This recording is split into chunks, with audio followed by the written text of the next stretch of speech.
सहनाववतु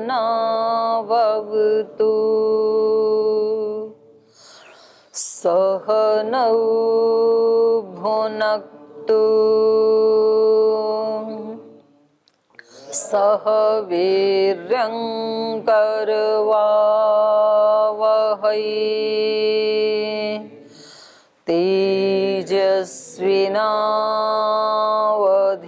तेजस्विनावधीतमस्तु मा विद्विषावहै।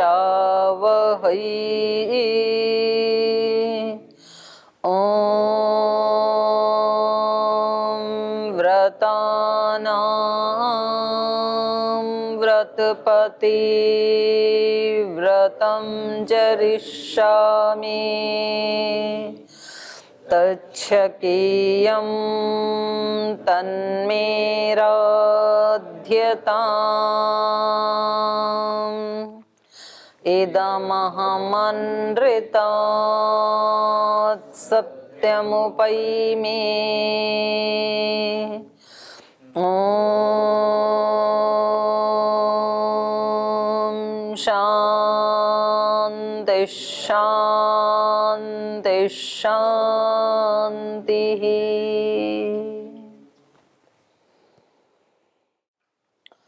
अयोध्या कांड का 25वां सर्ग पढ़ रहे हैं और श्री राम और सीता माता का वार्तालाप चल रहा है।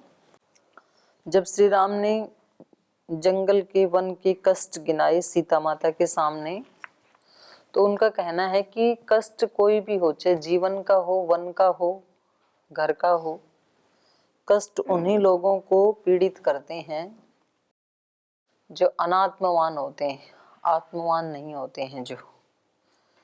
जो पहले से ही जीवन जैसा है उसको उसी रूप में स्वीकार करने के लिए तैयार हैं, तो उनको कहीं भी बाधा नहीं है।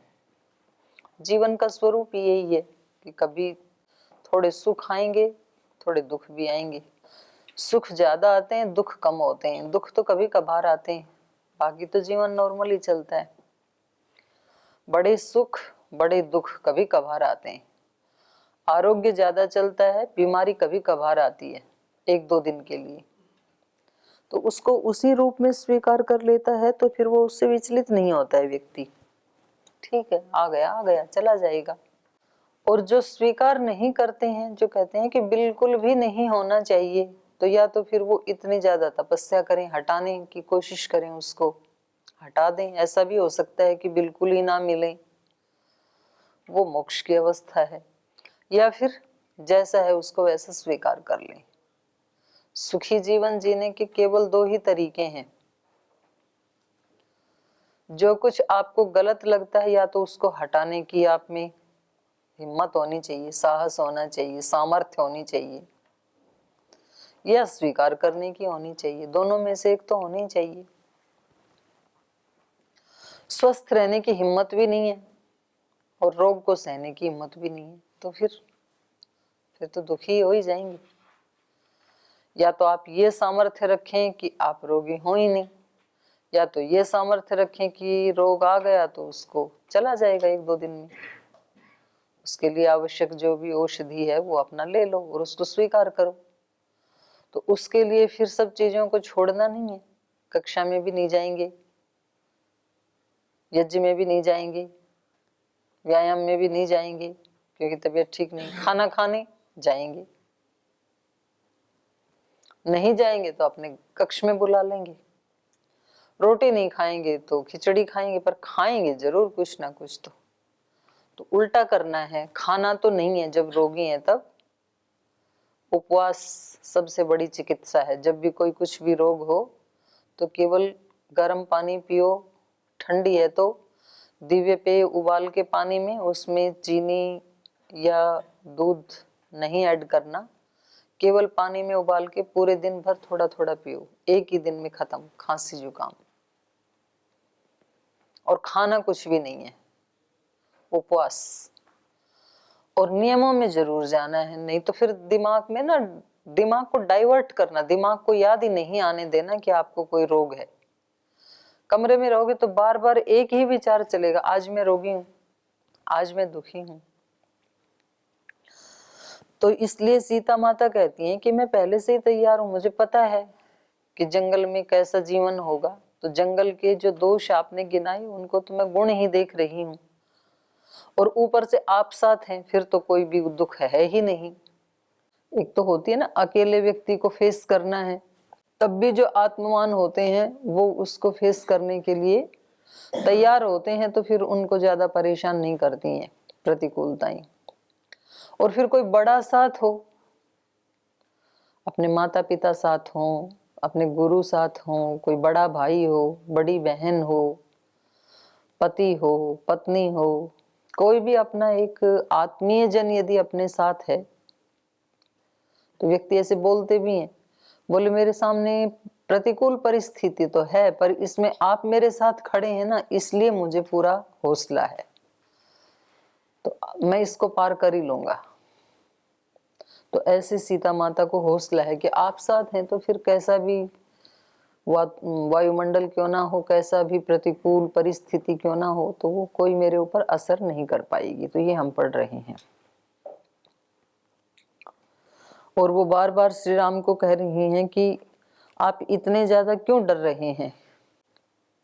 किम कृत्वा विषण्णस्त्वम कुतो वा भयम अस्ति ते, आपको क्यों भय लग रहा है, और क्यों मैं आपके अनन्य परायण हूं।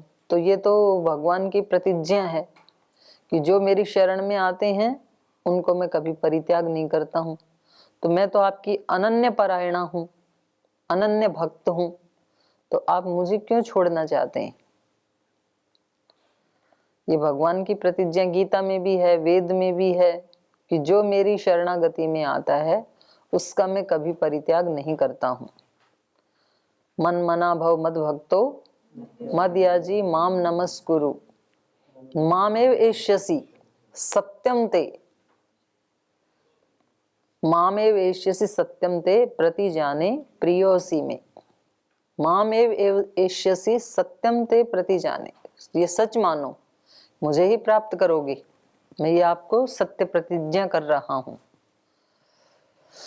तो ऐसे सीता माता याद दिला रही हैं श्री राम को अपनी भक्ति, अपनी श्रद्धा, अपना समर्पण, क्योंकि वो अनन्य भाव से श्री राम की भक्त भी हैं, उनकी शिष्या भी हैं, उनका अनुगमन करने वाली भी हैं। उन्होंने पूरा अपना जीवन समर्पित किया है श्री राम के चरणों में।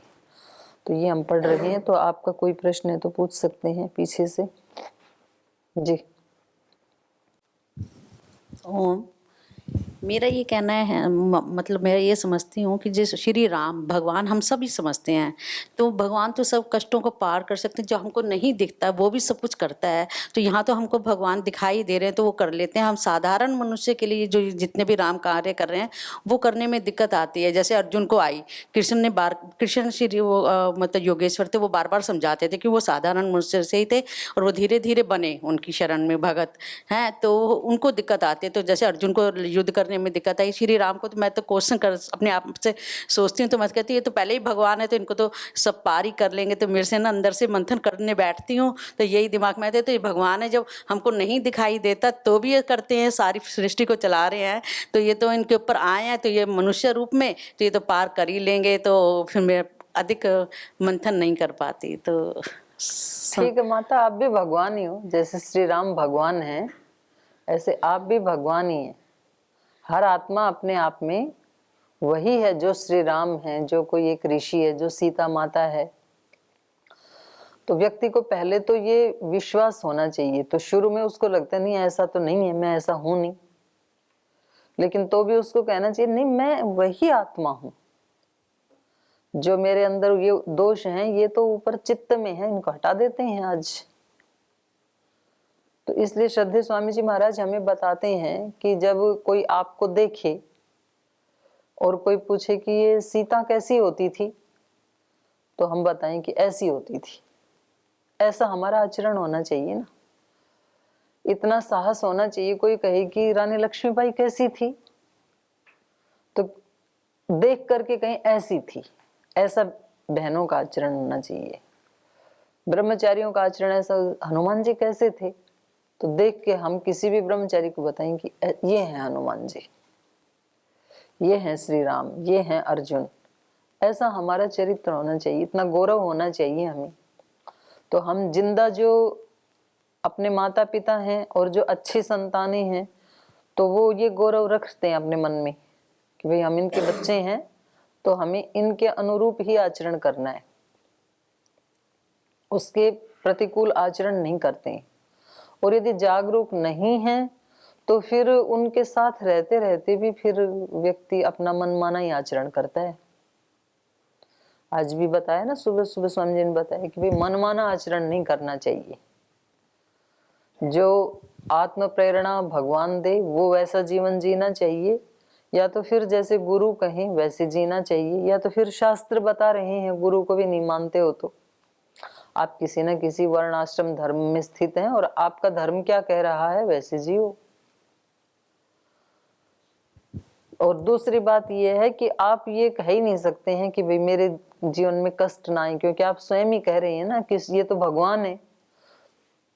तो आपकी ही भाषा में यदि भगवान को भी कष्ट आ सकते हैं तो इंसान को क्यों नहीं आ सकते, और क्यों ना आनी चाहिए। तो ये जीवन का स्वरूप ही यही है। मैंने अभी वही तो शुरुआत उसी से की ना, कि जब हम किसी चीज के स्वरूप को स्वीकार कर लेते हैं तो हमारी कोई शिकायत नहीं होती है।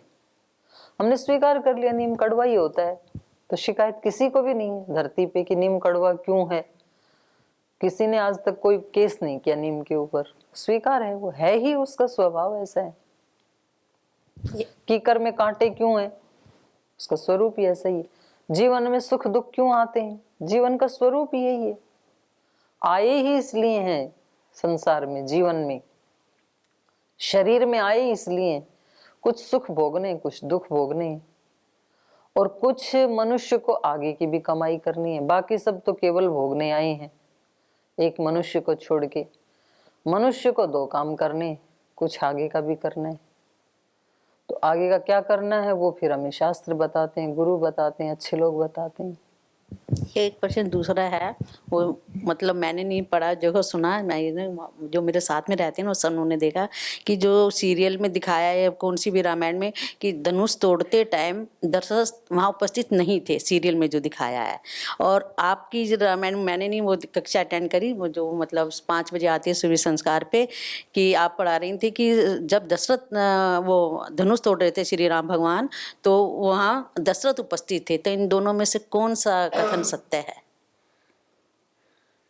मैंने बताया ऐसे, पता नहीं, उन्होंने कह रहे हैं 5 बजे हम सुबह संस्कार पे देखा था, तो उसमें से वो सीरियल शादी में बुलाया उनको, धनुष तोड़ते समय नहीं थे। अच्छा, धनुष तोड़ते टाइम, मैंने कहा धनुष में मैंने भी नहीं, मैंने खुद ने नहीं सुना तो मेरे को मालूम नहीं। धनुष तोड़ा तो शादी तय हो गई ना। हाँ, पक्की शर्त वही थी। हाँ, तोड़ने के तो बाद बुलाया संस्कार होगा। तो बाद में हुआ। हाँ, तो तब तो बुला लिया सारे परिवार को, और जब धनुष तोड़ा उस समय तो किसी को पता भी नहीं था। हाँ, तो यही तो वो कह रहे हैं कि मैंने तो देखो वो देखा नहीं, तो मैं जो कह सकूं कि वो एपिसोड, मैंने कहा भी आप मेरे को या तो वो एपिसोड की वो लाके दिखाएं कि कौन सा वो वाला एपिसोड था, जो भी मैं पूछूं। नहीं, वो विवाह संस्कार में उपस्थित विवाह में थे। तो बुलाया हुआ था, पर ये तो हमको भी मालूम था, पर ये मैंने कहा वहाँ सब यही कह रहे नहीं ये धनुष के तोड़ते टाइम। मैंने कहा भी देखो मैंने नहीं मालूम, मुझे ये वो एपिसोड का आप वो लाके दीजिए जो। चलो आगे चलो, हो गया जी। इधर दे दो।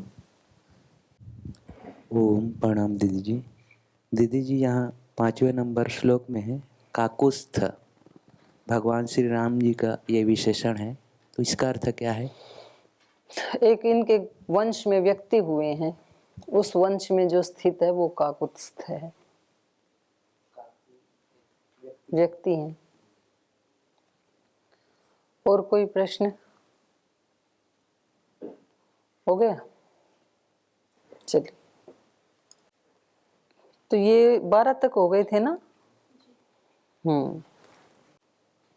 हाँ, 12वां चल ही रहा था, चलो कोई नहीं, दोबारा देख लेते हैं। तपो वा यदि वारण्यम स्वर्गो वा स्यात् त्वया सह, न च मे भविता तत्र कश्चित् पथि परिश्रमः। कुशः काश शरीरे शरेशिका ये च कंटकिनो द्रुमाः, तोलाजिन समस्पर्शा मार्गे मम सह त्वया। महावात समुद्भूतं यन्माम् अपकरिष्यति, रजो रमण तन्मन्ये परार्ध्यमिव चंदनम। शाद्वलेषु यथा शिष्ये वनान्ते वनगोचर कुथास्तरणतल्पेषु किं स्यात् सुखतरं ततः। तो कह रही है मेरा धर्म है आपका अनुगमन करना। तपोवा पथी, या चाहे आपका तप का पथ हो, आप तपस्या करेंगे मैं भी तपस्या करूंगी। यदि वह अरण्यम पथी, या वन में जाने का पथ हो आपका, आप वन में जाएंगे मैं भी पीछे पीछे जाऊंगी। स्वर्गो वा पथी, या स्वर्ग का पथ हो आपका, आप स्वर्ग में जाएंगे मैं भी स्वर्ग में जाऊंगी। तो कोई भी पथ का आप चयन करेंगे तो त्वया सह स्यात् नैचे में भविता तत्र कश्चित परिश्रमः। उस पथ में चलने में मेरे को कोई दिक्कत नहीं आएगी, मेरे को कोई परेशानी नहीं आएगी। अब जिसने ये स्वीकार कर लिया कि मुझे ये जीवन श्रद्धेय स्वामी जी महाराज के साथ उनका अनुगमन करते हुए जीना है, तो अब वो किसी भी सेवा में लगाई, फिर व्यक्ति को दिक्कत थोड़ी आएगी, थकान भी नहीं आएगी। कल वो बड़ी अच्छी बात कह रहे थे ना सुब्रमण्यम जी, कि हम क्या करते हैं, थोड़ा सा काम करके हाय मैं तो थक गया, तो एकदम से ऐसे निढाल हो जाते हैं। तो भाई जब हमारा गुरु निढाल नहीं होता तो हम क्यों हो। कितने भी काम, हर काम, जितने भी, जिस व्यक्ति को जितने ज्यादा काम करने को मिल रहे हैं और वो उसको यदि सेवा भाव से कर रहा है तो प्रतिदिन वो अपनी बहुत सारी बड़ी पुण्य की पूंजी इकट्ठी कर रहा है। सौभाग्य है उस व्यक्ति का। इसलिए ढूंढ ढूंढ के सेवा लेनी चाहिए। अपने पुण्य बढ़ रहे हैं ऐसे ही तो एक एक दिन करके तो पुण्यों की पूंजी बढ़ाई जाती है, सेवा कर करके, साधना कर करके। धनवान व्यक्ति, गीता में आया है ना, 3 अध्याय का कौन सा श्लोक है, 22 है या 42 है, कि जैसे धन के लालची सांसारिक व्यक्ति अपने काम को करने में कितने ज्यादा तत्परता से करते हैं, वैसी तत्परता साधक की होनी चाहिए अध्यात्म के मार्ग में। धनवान व्यक्ति ये थोड़ी सोचता है कि भाई चलो अब 8 दिन तो रेस्ट कर लेते हैं उसके बाद कमाएंगे। वो रोजाना कितना ज्यादा से ज्यादा आ सकता है उसकी प्लान बनाता है, उसके लिए प्रयास करता है, पुरुषार्थ करता है। और यहाँ देखते हैं हाँ चलो आज तो भाई बादल से हैं थोड़ा, तो रजाई में से निकलने को मन नहीं कर रहा, तो बोल देना मेरी कमर में दर्द है, सो आराम से रजाई में। तो ये आप अपना नुकसान कर रहे हैं। एक दिन के जीवन जिसका एक एक पल एक एक हीरे के समान था, कौड़ी के भाव में खो दिया, पड़े रहे उसमें। जैसे रात को पड़े रहे ठीक है, वो तो भगवान की व्यवस्था है, उसमें भी 6 घंटा ही सोना चाहिए, उससे ज्यादा नहीं। ऐसे दिन में पड़े रहो तो आप अपने प्रमाद आलस्य का संस्कार है इसलिए ऐसा बोलते हो, और एक संस्कार और बढ़ जाएगा आज। इसलिए कभी भी व्यक्ति को काम से जी नहीं चुराना चाहिए। काम ही हमारा कर्म बनाता है। कर्म माने भाग्य। जो हम काम करते हैं और जो अच्छे भाव से करते हैं, श्रद्धा भक्ति से करते हैं, उससे हमारे अच्छे भाग्य का निर्माण होता है। और जैसा भाग्य का निर्माण किया वैसा हमें फल मिलता है। मतलब चीजें हमारे सामने ही हैं। चलो आप शास्त्रों को छोड़ो, आंखों को तो खोल तो लो, खुली हैं उनका सदुपयोग तो कर लो, देख तो लो।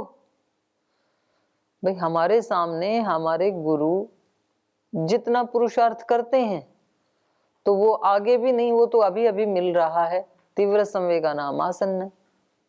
अपना इतना तीव्र पुरुषार्थ करके, प्रचंड पुरुषार्थ करके, और उसका प्रचंड प्रतिफल तभी मिल गया। प्रचंड पाप करते हैं तो प्रचंड दुख मिलेगा, प्रचंड सेवा करते हैं, तप करते हैं, पुरुषार्थ करते हैं तो सुख मिलेगा। तो सामने ही दिख रहा है और उसका प्रमाण चाहिए, शब्द प्रमाण चाहिए तो अपने ऋषियों को पढ़ लो।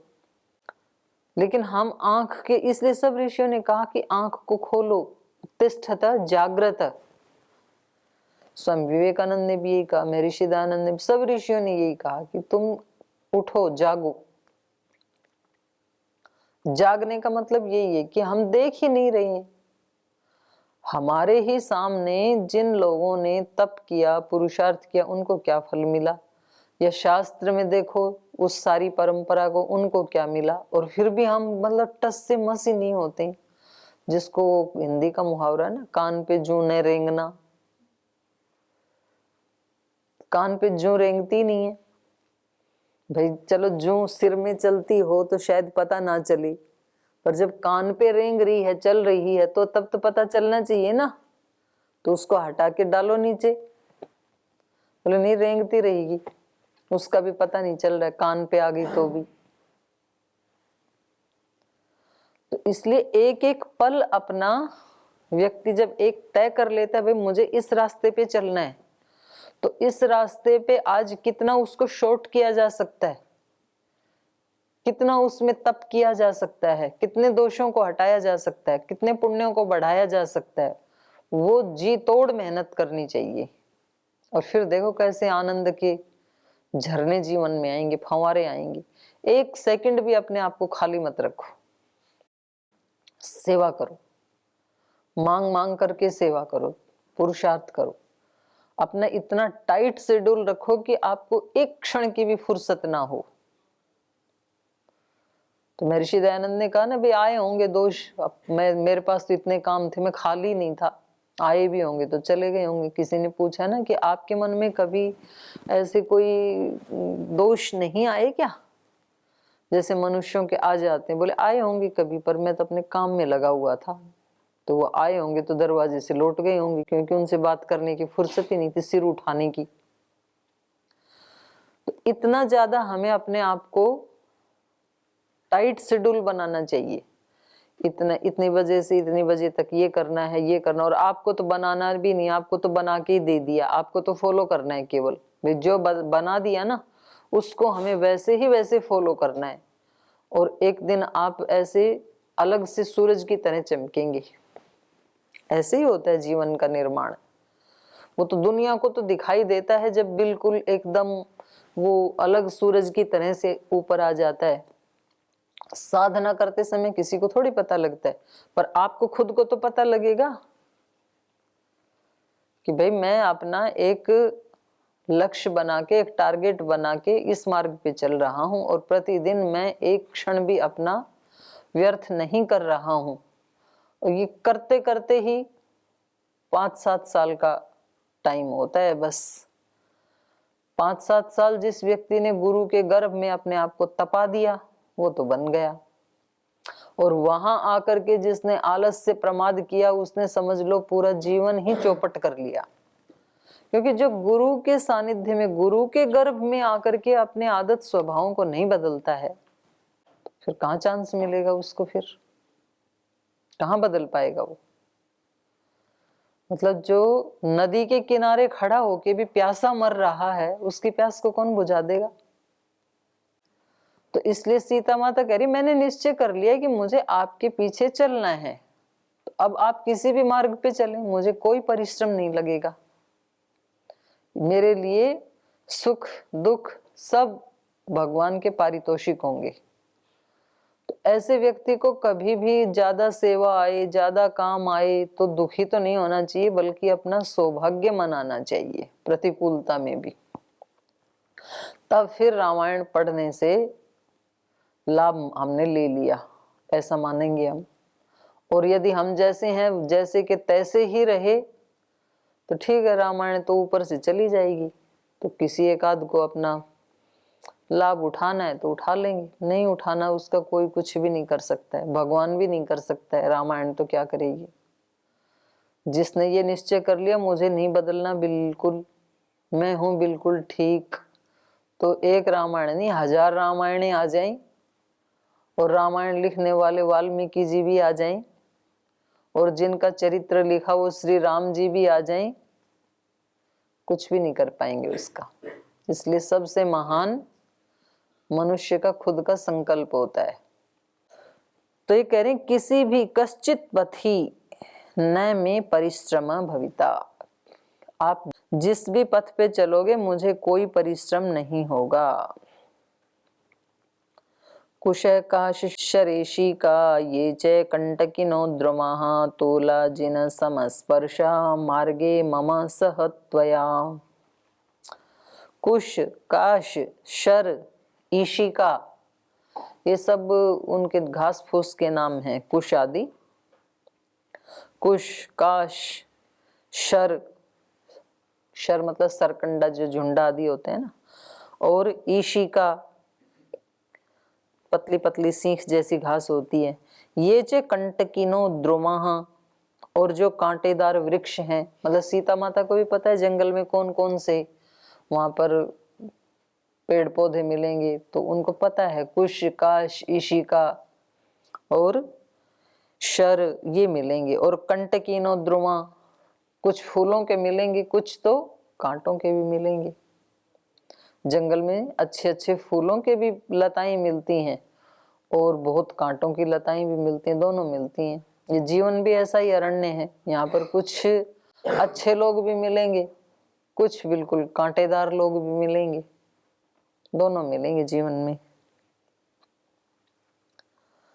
तुलाजिन समस्पर्शा, उन सबको मैं क्या समझूंगी? तुलाजिन, तुलाजिन कहते हैं रुई को, रुई की तरह कोमल समझूंगी। तुलाजिन समस्पर्शा, उनका स्पर्श मैं कैसा मानूंगी? रुई के समान। मार्गे मम सह त्वया, त्वया सह मम मार्गे, आप जब साथ रहोगे तो वो कांटों वाला मार्ग भी कैसा लगेगा? रुई जैसा लगेगा। तो जब गुरु का आशीष हमारे साथ होता है, भगवान का आशीष हमारे साथ होता है, हर पल यदि साधक ये फील करता है, अनुभूति करता है कि कोई दिव्य शक्ति हर पल मेरे साथ है और मुझे अपने कर्तव्य का पालन तो 100% जागरूकता से, ईमानदारी से, सच्चाई से करना है, और उसके बाद कोई मेरा बाल भी बांका नहीं कर सकता है, क्योंकि जो सबका ज्ञाता है, सर्वज्ञ है, सर्वशक्तिमान है, वो मेरे साथ है। तो जब वो मेरे साथ है तो मुझे डर कैसा है?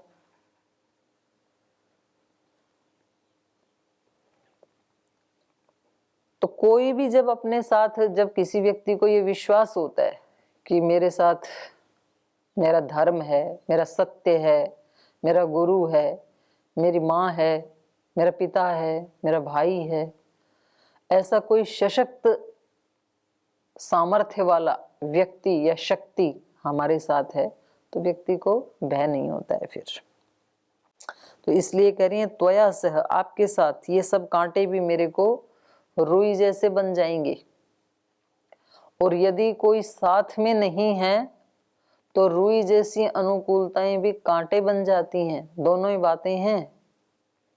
व्यक्ति के पास रुई जैसी अनुकूलताएं हैं, माने कोई कष्ट नहीं है, धन है, दौलत है, बहुत सब चीजें हैं, लेकिन कोई व्यक्ति साथ में नहीं है, उसका अपना कहने के लिए कोई उसके साथ नहीं है, भगवान भी साथ में नहीं है, क्योंकि उसने ऐसी साधना नहीं की। तो फिर वो सारी चीजें उसको सुख नहीं देती हैं।